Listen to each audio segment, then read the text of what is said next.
welcome to Kimberly's Kitchen. We are going to make a risotto this evening with sauteed onions, garlic, and then we're going to throw in some fresh frozen peas later.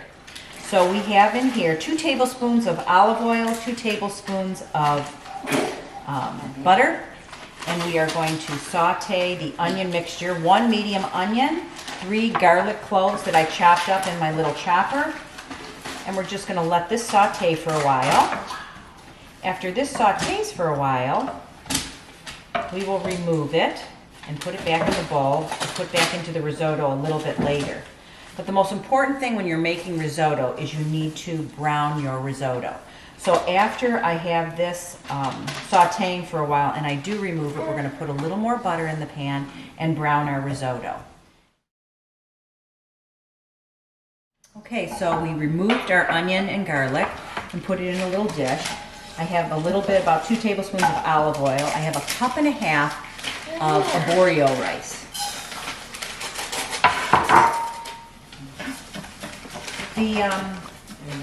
The key to making a good risotto is you have to take your time. It takes a while to get the arborio rice puffed up, and you'll get it to that creamy consistency, but it does take time.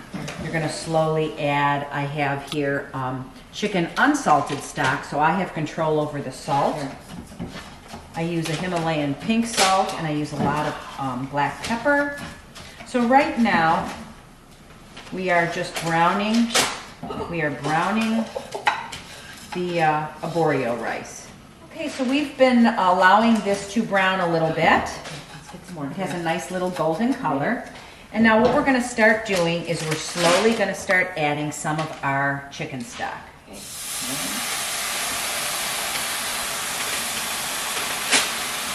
Now I'm turning this down in between low and medium. And the key now is a constant stir.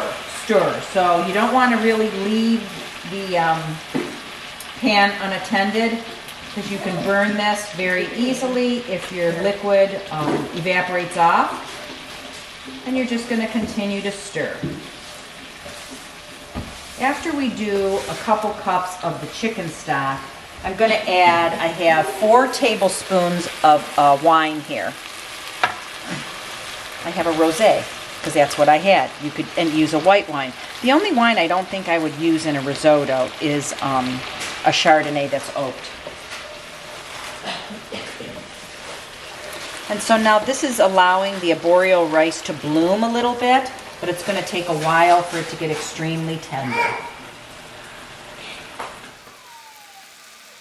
So 1 box of stock is about 4 cups, and you'll usually put in about 4.5 cups, but I want you to see how the arborio rice is starting to puff up.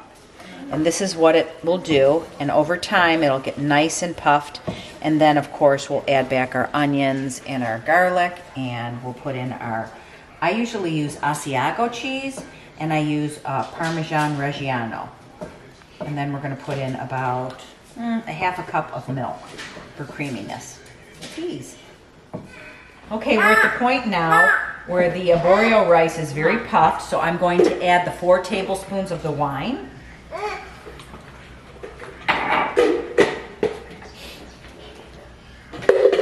And then, pardon me, I'm going to add back in our onion and garlic mixture.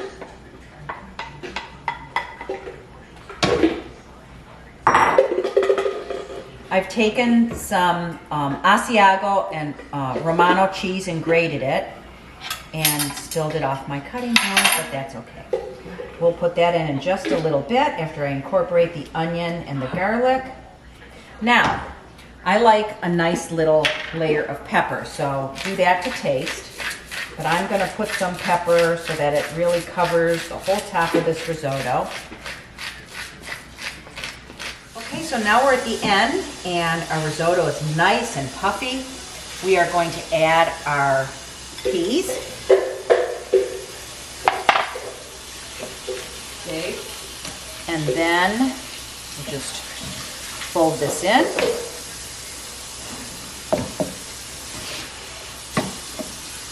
Adds a nice little color. Now you can do caramelized onion and mushrooms. You could use fresh shrimp. If you use shrimp, I usually like to get the cleaned and deveined raw shrimp, and I'll saute those a little bit in butter and then add those in because you don't want to overcook that. Now we're going to add our cheese mixture, which is Asiago and Romano, and then a half a cup of whole milk.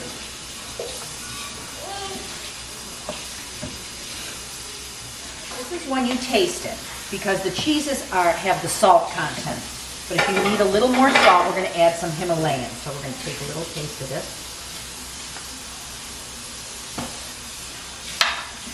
Just a little bit.